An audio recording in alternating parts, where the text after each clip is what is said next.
Lucknow super জায়ান্টের মালিক সঞ্জীব গায়নকার মাথায় হাত। যে কেএল রাহুলের সঙ্গে গত আইপিএলে বাজে আচরণ করে নিলামের আগের শেষ মুহূর্তে ছেড়ে দিয়েছিল দল থেকে, সেই কেএল রাহুলকে দিল্লি ক্যাপিটালস দলে ভিড়ানোর পর এবার উড়ছে রাহুলের ব্যাট।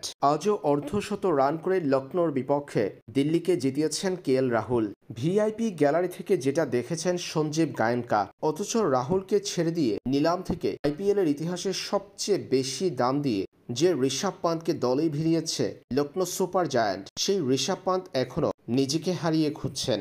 আজ তাকে ব্যাটিংয়ে নামানোর সাহসই করতে পারেনি লখনৌ। ইনিংসের শেষ অংশে 20তম ওভারের পঞ্চম ও ষষ্ঠ ডেলিভারি খেলার জন্য ঋষভ পান্তকে ব্যাটিংয়ে নামিয়েছিল লখনৌ সুপার জায়ান্ট। সেই দুই বলও টিকতে পারেননি ঋষভ পান্ত। 27 কোটি রুপির ঋষভ পান্ত আউট হয়েছেন ষষ্ঠ বলে। দুই বলের জন্য মাঠে নেমে শূন্যতে আউট হয়েছেন 27 কোটি রুপির ঋষভ পান্ত। স্বাভাবিকভাবেই হতাশ হওয়ারই কথা সঞ্জীব গায়নকার, যে কেএল রাহুলের সঙ্গে গত আইপিএলে বাজে আচরণ করে মেগা অকশনের আগে দল থেকে ছেড়ে দিয়েছিল। সেই কেএল রাহুল এবার লখনৌর বিপক্ষে দুর্দান্ত ব্যাটিং করে জিতিয়েছেন দিল্লিকে।